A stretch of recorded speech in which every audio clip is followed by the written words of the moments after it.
Hey folks, Easy Jeezy here. Had a subscriber put up the okay, let me try again.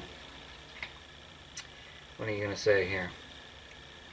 Hi folks, Easy Jeezy here. Sorry about the mess. Try to look past that.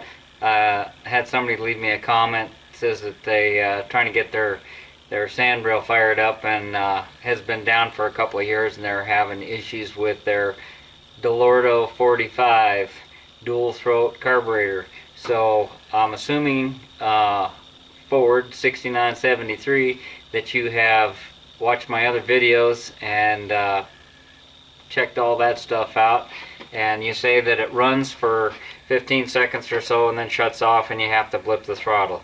And there isn't even anything in the troubleshooting book that that details that particular problem. You have a idle circuit that isn't working, period. And just as a reminder for you and some other folks that may not, here's a 40 Dellorto, same thing as your 45. These are the main jet stacks here on top, and kind of fortunate that I just had these sitting here on my bench, and I took some of the screws loose so that I was chasing some problems this morning with my own setup. Okay, these are the main jet stacks. This is the mains. The main fuel jet is right here. If it was running before and it was running fine, and now it's sat for 2 years and won't idle at all, then here's what I suggest you, the areas that I suggest that you look for. Your float level, your needle should just start to close on the spring. The top part should be parallel.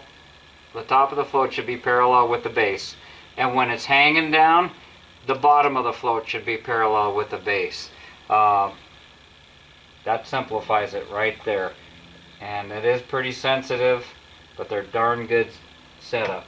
Okay, now what you're having problem with right here. If you have an electric fuel pump, you told me, and it pumps all right, you said you took everything apart and cleaned everything all out. Okay, well right down in here, and I don't know, let's just see through the viewfinder. This is the shelf that I'm always talking about right here. This is the shelf. That's what I call it. The float sits on the other side of this. Boy, it's hard to do this in the viewfinder. But this is the shelf. These are your idle circuits right here. Okay, that's your idle jet on the end of that. It's got to be clear. You can blow compressed air down here.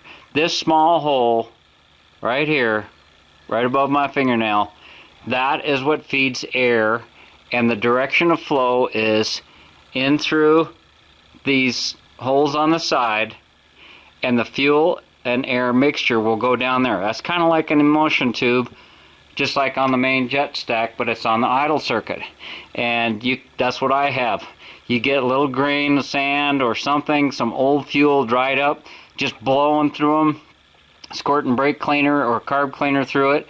It's pretty hard to know that you got it cleared out, because that idle jet is what feeds it. And then of course these needle jets here, this is where the needle adjustment is, and that's how you can adjust the smoothness of that particular barrel. Remember I told you these are like having two carburetors, two on each side. If you're running a center mount, it's one goes to these two cylinders, one goes to these two cylinders. If you've got dual carbs on both sides, then you've got the equivalent of 4 carburetors, and they're sharing that common float.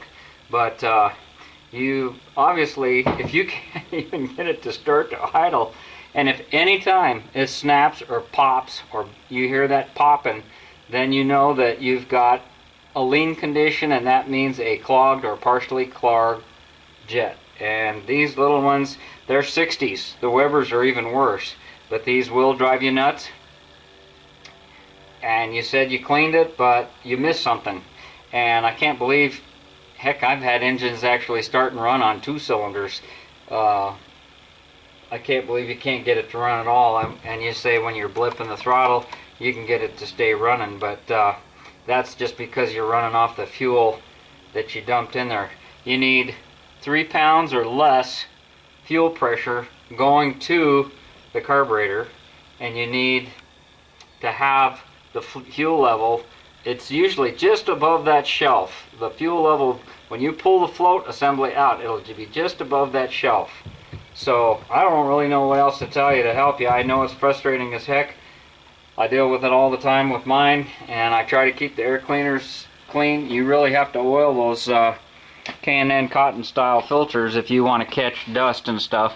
But if yours has been sitting for a long time, chances are you got some hardened up crud in there, and you may have to soak it in order to get it out. And I really hate soaking them because the throttle shafts have ball bearings on them and seals, and you don't want to ruin those. So don't be using strong, you know, the hottest stuff out there, commercial grade stuff, and be careful with it. That's all I can tell you.